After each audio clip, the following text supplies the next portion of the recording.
Cheers, my friends.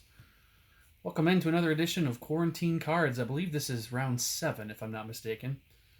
I'm TC Popcorn at TC Popcorn on Twitter, TC Popcorn on Insta as well. Like, share, love, don't like, whatever. Stop watching now if you don't really desire. I don't care. It's entertaining as much for me as hopefully it is for you.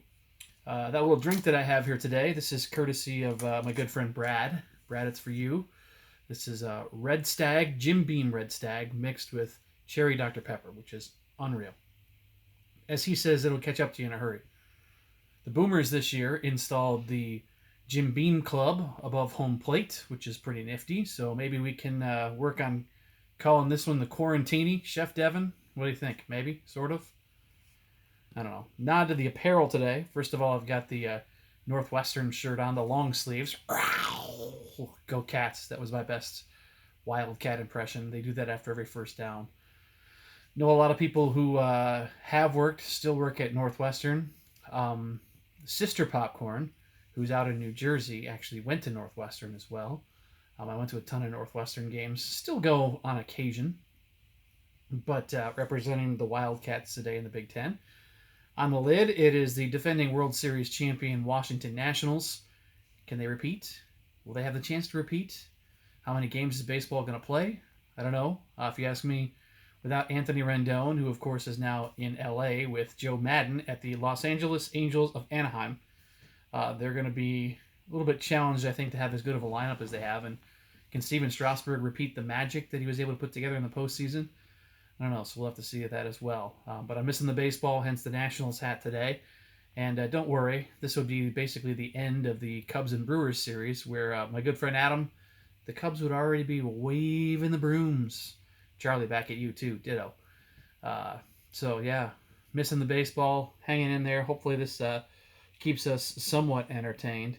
I was just watching a Grateful Dead concert, I guess Dead and Company with John Mayer. He does a good job of filling in earlier.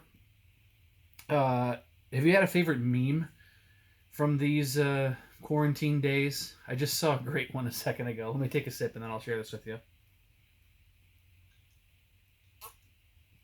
Nice and cold. It's fantastic.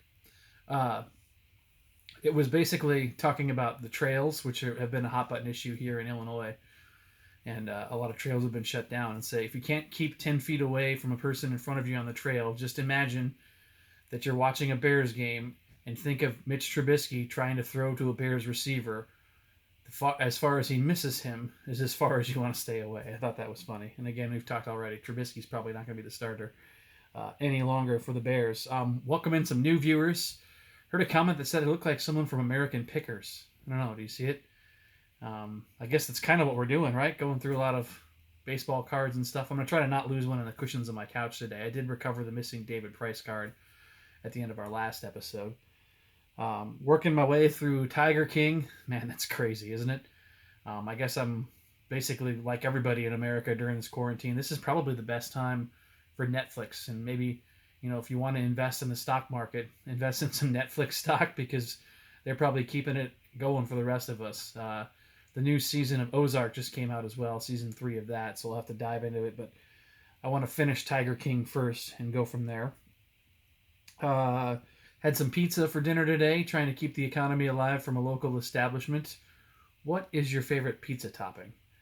Do you have anything off the wall? We went pepperoni today with the, I don't know if it's called the folded crust or what it is. It's like the double dough over the edges. But are there any kinds of pizza toppings out there that you can think of? Boy, what a miserable day it was today. Hope everybody stayed safe. In the Midwest, we had rain all day. And it reminded me a lot of Alanis Morissette. It's like rain on your wedding day. Did you know that she made a musical? It was really good, actually, this year. It was debuting on Broadway before all this happened, of course. And it's ironic because it's from the song Ironic. When I was in high school, we used the word ironic as one of our vocabulary words when I was in junior year English with Mr. Wickman. And I remember Mr. Wickman said, the thing is, everything in that song is really not ironic, which is funny because Jagged Little Pill, which is the name of the musical, that was one of the lines when that song was played in the musical. They're like, actually, it's not ironic. It's unfortunate, which is what it was. So anyway, tip of the cap to you, Alanis Morissette. You got any rainy day activities that you do? And if you ask me, it's even harder on a rainy day because, we're limited to being going outside anyway, and now you really can't even go outside for a walk when it's raining. My kids were bouncing off the walls today, let me tell you. Goodness gracious. All right, without further ado, let's go into the quarantine cards. I've got the usual Topps opening day pack to get through. And then I went old school today, going back to a 1990. And we'll talk about this in a second. There's a little sticker on there and a story behind the sticker in just a moment. So let's start with the Topps opening day 2020. Because like I said, the Cubs would already be sweeping the Brewers in Milwaukee today. I don't think that series would have ended until tomorrow, but it would have been a sweep nonetheless. I'm going to try to not spill my beverage here, so we'll just keep it in the hand and go from there. All right, 2020 Topps opening day. 7 trading cards per pack. We start with Liam Hendriks of the Oakland Athletics. Closer for the A's last season, 1.80 ERA, whip under 1, 124 strikeouts in 74 outings. Goodness gracious. 8 seasons with only 1 save to his name. He became an all-star closer last year, and he's an Australian, Liam Hendriks. Here's a throwback Astros jersey for Yuli Gurriel. We talked about him. I think I pulled him out of another one. He's hitting 298 last year, 31 homers, 104 ribbies in a big breakout season. We're going to go back to some of the modern cards that I went to for the next couple of episodes, but I hit the rewind button today for that 1990 pack. We'll break out those on occasion. Shohei Ohtani, the hitter, not the pitcher. Doesn't have his pitching stats on the back of the card. It says recovering from Tommy John surgery, was limited to a DH role. Looks to return to the hill in 2020 if the season ever starts. Hit 18 home runs with 62 RBIs, batting .286 last year in 106 games. Southsider, Eloy Jimenez, in a rated rookie card. Eloy looks like something out of the movie Troy, the epic war film. That was from a former White Sox scout. 122 games for the White Sox last year, 31 homers, 79 knocked in. You can see why anticipation is high on the south side. Cody Bellinger, a lot of sluggers in this pack. The Dodgers, maybe the National League MVP. I think he was the National League MVP last year, but maybe a perennial MVP candidate. 47 homers, 115 RBIs last year. First Dodgers player in 15 years to hit 40 homers. Also challenged for the National League on-base percentage crown with an on-base percentage. I guess his OPS was 1.035. It doesn't actually have his on-base percentage here. He was hitting 200 plate appearances into the season. That's crazy. Here's a Emilio Pagan card from the Rays. 66 appearances in relief, 20 saves, 2.31 ERA. No nuggets on him. Looks like back of the card says Mariners, A's, Rays. So he bounced around a little bit. And we've got another opening day card here. This is the Texas Rangers opening day card. They actually opened against the Cubs. I saw some throwback pictures on Facebook today. Because opening day was ironically today in this game, March 28th, 2019. Celebrated their final opening day at Globe Life Park. Yeah, they're supposed to move into a new stadium this year. Cubs won that game, though, 12-4. All right, so that is the opening day pack. Now we go into the oldie but goodie 1990 Fleer. See this pack here? There's a little sticker in the bottom corner, so that's where the story comes in. The Boomers were in Pennsylvania. We visit Washington, Pennsylvania. They have a little mall, and I often go to the mall to kill time. Walked in last year, they had a hobby store, and on this hobby store, there was a table where they just had a bunch of random packs. It says on this sticker, 7 for 5 or 15 for 10. I only found 7 because there weren't a lot of baseball packs in there, actually. But this was one of them. So let's see what we discovered. Boy, this opens with ease. It's a 10th anniversary edition of 1990 Fleer. Ooh, it starts, there's a Fleer baseball quiz on here. All right, it's an Angels sticker. That's why. What was the original name of the California Angels? The Los Angeles Angels, and now they're the Los Angeles Angels of Anaheim. True or false, Anaheim Stadium has the largest seating capacity in the American League. False. Cleveland Stadium, 74,483. Keep in mind, these are from 1990. The Indians now, of course, play in downtown in a big ballpark that's not 74,000 seats. True or false, the 1967 All-Star Game in Anaheim lasted 15 innings. True. I don't know anything about it. In what year did the Angels win their first American League West championship? 1979. I think Reggie Jackson may have been part of that team, if I'm not mistaken. That's my limited knowledge of the Angels. So let's take a look at the old school 1990 Fleer design. This is a John Morris with the Cardinals. And he hit 239 in 1989. 2 homers, 14 driven in 96 games. I mean, think about today's day and age. Unless you're making $5-6 million, if you hit 239 with only 2 homers and 14 driven in over 89 games, and he only walked 4 times and had 1 stolen base, are you hanging around in the big leagues? I don't know. Ooh, here's a good one. Joey Bell. Does that name sound familiar? It should. This appears to be a very young Joey Bell, who would later go by Albert. In 1989 with the Indians, his rookie season at 225, 7 homers, 37 driven in. He would end up having a whale of a career and was part of the resurgence in Cleveland and one of the reasons why they built a brand new stadium. Started the 1988 season as a shortstop for the Indians. How about that? Teamed with Tommy Hinzo to become the youngest Tribe double play combination in history in 1987. Double A All-Star in 1986. He was the 11th player in American League history to hit the first pitch thrown to him for a home run. Joey Albert Bell. 1990 Fleer, Kevin McReynolds with the New York Metropolitans. Padres and Mets on the back of his card. In 89, he hit 272, 22 homers, 85 RBIs for the New York Mets. He was not with them when they won the World Series, though. I was watching that game recently, in fact, on MLB Vault on YouTube. Perhaps my favorite player of all time, Cal Ripken Jr. I'm glad to find this one. This one's going to go right into the plastic, actually. It's probably only worth like a quarter, which is probably really rich for a 1990 Fleer. But since he's in the Hall of Fame, I like to keep my Hall of Fame cards separate. And because he's one of my favorites anyway. Hit only 257 in 1989. Bit of a down year. But guess how many games he played that year? 162. Duh. He set the Major League Baseball record breaking Lou Gehrig's Ironman streak. Going back to 1982, he played 160 games that year. And then 162, 162, 161 in 85. They didn't play 162. 162 in 86 and 87. 161 in 88. 162 in 89. 21 homers, 93 driven in, 57 walks, 72 strikeouts for Cal Ripken Jr. with the Orioles.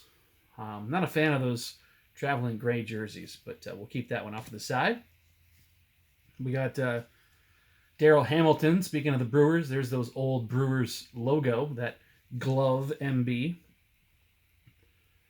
1988 with the Brewers. Hit 184 with a homer and 11 driven in. Did not play in the big leagues in 89. His first and only Major League Baseball home run to this point was in 1988 off of Brett Saberhagen. He suffered a broken leg in 88. Ow. Led the Pioneer League by hitting .391 in his first pro season. MVP at Nicholls State, 11th round pick, and stole 42 bases in 87 when he was in the California League with Stockton.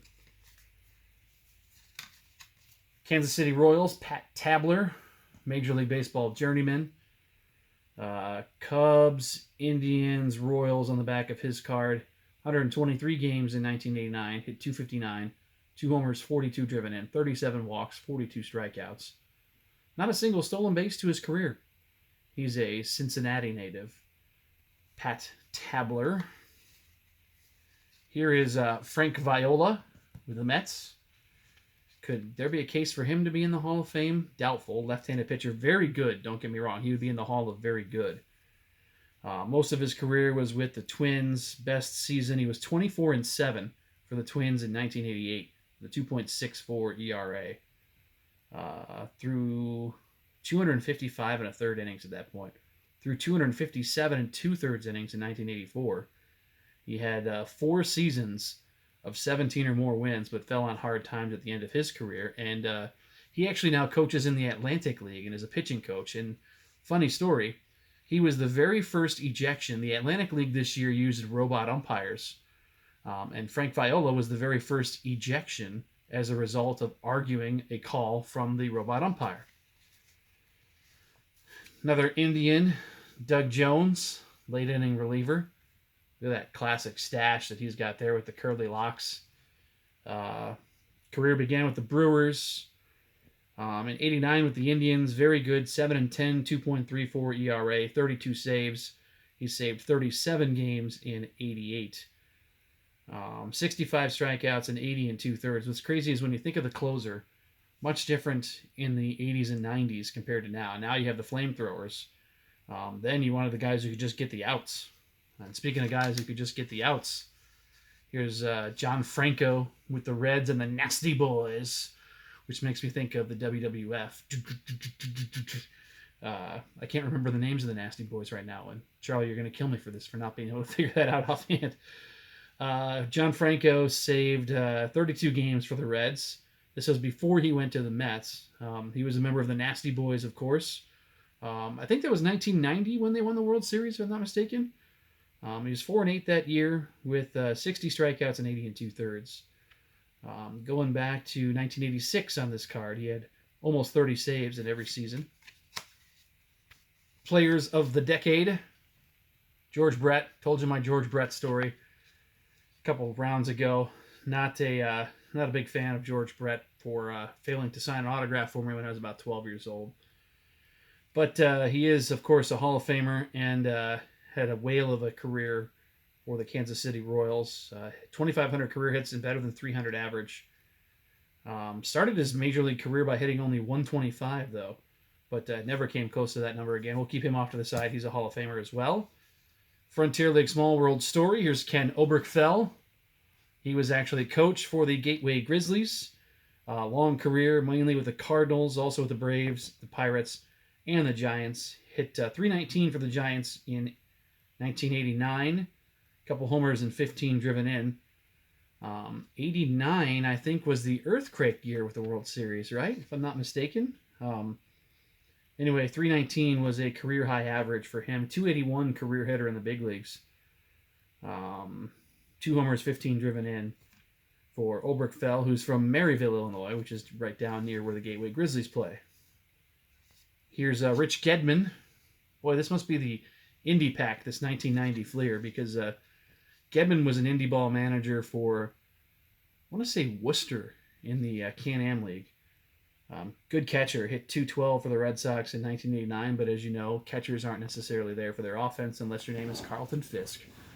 And we had a little bit of a conversation about catchers, and Jason Varitek actually did not get named as the best catcher ever for the Red Sox. That honor was bestowed upon Carlton Fisk. I was talking about Cubs catchers that I can remember, and one name that popped into my head this week was Rick Rona. I don't think I mentioned him. Anyway, Gedman, came up in 1980 initially, so a nice long career in the Red Sox organization. He is from Worcester, Massachusetts. Here's an old school Cubby, Mitch Williams. Wild Thing. Look at that. Nickname Wild Thing. Led the league in appearances and finished second in saves in 89 with the Cubs. They won the division that year and lost to the Giants. So that was the year of the World Series with the earthquake. And I was just saying that. I remember they win in the division, and I remember then that they lost to the Giants. Obviously, he went out of the World Series. 36 saves, 4-4, 2.76 ERA. Holds the Major League rookie record for games pitched in 1986 when he appeared in 80 games. He was part of an 8-player deal from Texas in 1988. Another name that might be familiar to Cub fans, Dan Plesac. Why? Well, he's an analyst for the Cubs now. 1989 with the Brewers, 3-4 with a 2.35 ERA, 52 strikeouts and 61 1/3. He finished tied for third in the American League in saves. That's right, the Brewers were in the AL back then. Had 33 saves in 1989. His nephew is actually in the big leagues right now, and I pulled one of his cards earlier today when I was just randomly opening a pack. 33 saves for him. Had 100 saves in 3 seasons. He's originally from Gary, Indiana. Trying to see only one more card in this pack of Fleer 1990 as we hit the rewind button.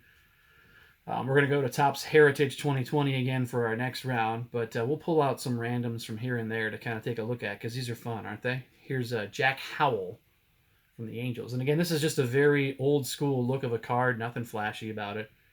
Howell hit 228 in 1989 with 20 homers and 52 driven in. 20 home runs were second on the Angels. Had a broken bat home run on national TV in 1987, it says. Consecutive 350-plus seasons in Edmonton, which was AAA, necessitated his promotion to the big leagues. He had 373 there in 85 and 359 there in 86. 23 home runs in 1987 for the Halos. And we learned a lot about the California Angels, now the Los Angeles Angels of Anaheim earlier as well. So that's all we got. Love to hear from you. Send me some notes at TC Popcorn on Twitter, on the Instagram as well, and on Facebook if you're with me. Quarantine Cards, round number 7 in the books. Thanks for watching, my friends.